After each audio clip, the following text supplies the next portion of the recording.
Genesis chapter 6 says there were giants in the earth in those days. Well, who were these giants? It came to pass when men began to multiply in the face of the earth and daughters were born to them, the sons of God, which always refers to angels in the Old Testament, saw the daughters of men, that they were fair, and they took them wives of all which they chose.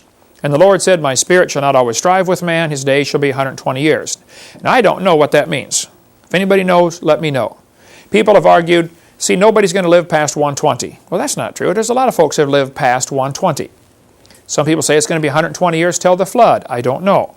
Maybe it means there's going to be 120 Jubilee years of human history. Every 50 years was a year of Jubilee. 120 times 50 is 6,000. I don't know.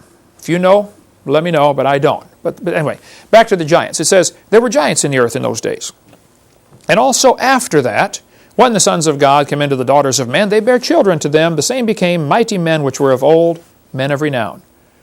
Who were these giants? And is this giants referring to the mighty men?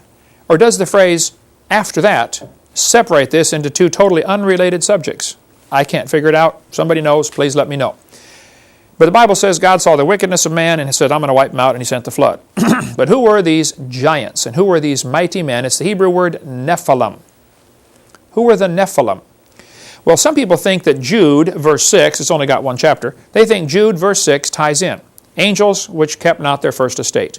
I think that ties in also, but I have no idea why I believe that, other than that's what I've been taught all my life. But I think it's always wise to question and say, well, is this really, does this tie in? Other people think the Peter passage ties in. 1 Peter says, the spirits in prison waited in the days of Noah. Are these spirits in prison and the angels that kept not their first estate and the giants, is this referring to the same thing? I'm going to give that a definite probably, but I don't know how you could prove such a thing. Here are the theories about these Nephilim. Some people think they're sons of God that are fallen angels that, followed Satan, and they married the daughters of men. The problems with that theory is angels don't marry in heaven.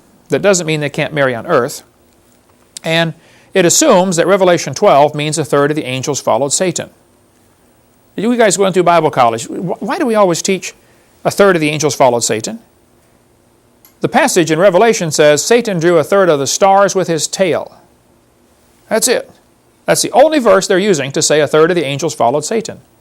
There's no question Satan has helpers and demons and all that stuff, but I don't think the Bible tells us.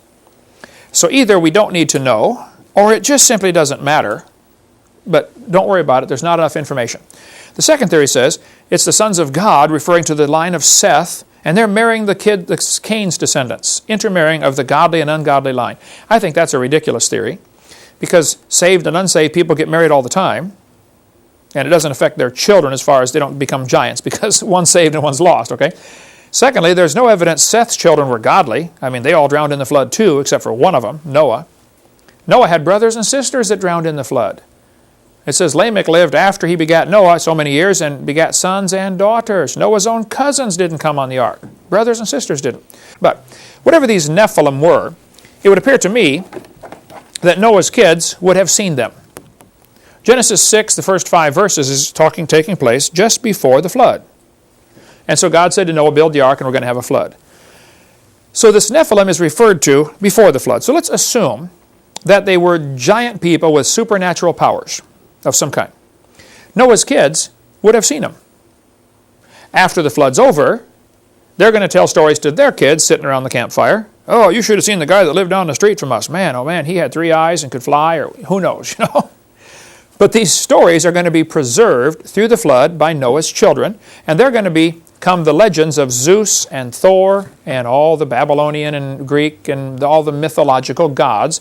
Probably are actually stretched stories, and maybe even not stretched stories, of true things that happened. So probably this is a result of the Nephilim. But there's an awful lot of stuff about these giants in the earth in those days, and maybe that's what it is. You study it for yourself.